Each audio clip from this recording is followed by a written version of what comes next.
ከንቲባን አገልጋይ መሪ ሁን። አገልጋይነት የከንቲባ ባህሪ ነው ስንል አንድ አገልጋይ መሪ፣ አንድ አገልጋይ ከንቲባ ቢያንስ 5 ነገሮች ማሟላት አለበት። እነዚህም በአማርኛ 5ቱ ማ እንላቸዋለን። የመጀመሪያው የከንቲባ የአገልጋይነት ባህሪ መስፈርት ማሰብ ነው። ፎርሳይትድ መሆን ነው። አርቆ ማሰብ ነው። አንድ ህዝብ፣ አንድ ከተማ፣ አንድ መንደር፣ አንድ ቀበሌ እንዴት ሊቀየር ይችላል ብሎ ማሰብ ነው። ማሰብ ብቻውን በቂ ስላልሆነ ሁለተኛው የሚጠበቅበት ነገር ማድመጥ ነው።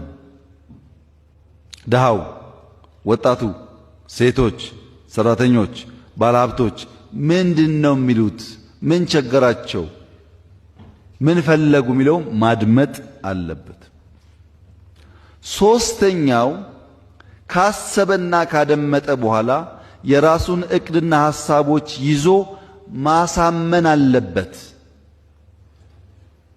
ዝም ብሎ የሚሰራ ስራ የለም። መስቀል ስኩዌር ዛሬ አምሮ የጎበኛችሁት ቦታ እንዳይሰራ በርካታ እንቅፋቶች ነበሩት። አንዳንዱ በክፋት አንዳንዱ ባለማወቅ። እያንዳንዱ ፕሮጀክት እንቅፋቶች አሉት። ለማሳመንና ብዙዎችን ለማስከተል ካልሰራ በስተቀረ መልካም ማሰብ ብቻውን በቂ ላይሆን ይችላል። መልካም አስበሃል፣ አቅደሃል፣ በጀት ይዘሃል። ከባቢ ላይ ግን ካላሳመንክ ስራ ይበላሻል። ማሳመን አለበት። አራተኛው ማዘን አለበት። ኢምፓቲ ያስፈልገዋል። ከንቲባ በቂ ገቢ የሌላቸው ሰዎች የት ይመገባሉ? ያላቸው በልተው ሲያድሩ የሌላቸው ሳይበሉ እንዳያድሩ ምን ማድረግ አለብኝ ብሎ ማሰብ ማዘን አለበት። የመጨረሻው ኮሚኒቲን ማህበረሰብን መገንባት አለበት። ማህበረሰብ ግንባታ ማለት ቅድም ባልኩት በሮንድ በጥበቃ ሊሆን ይችላል፣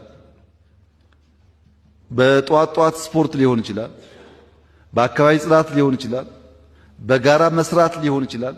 መገንባት አለበት። ማህበረሰብ የሚቆጠር የተደራጀ ኃይል ያስፈልገዋል። ከንቲባን አገልጋይ መሪ ሁን።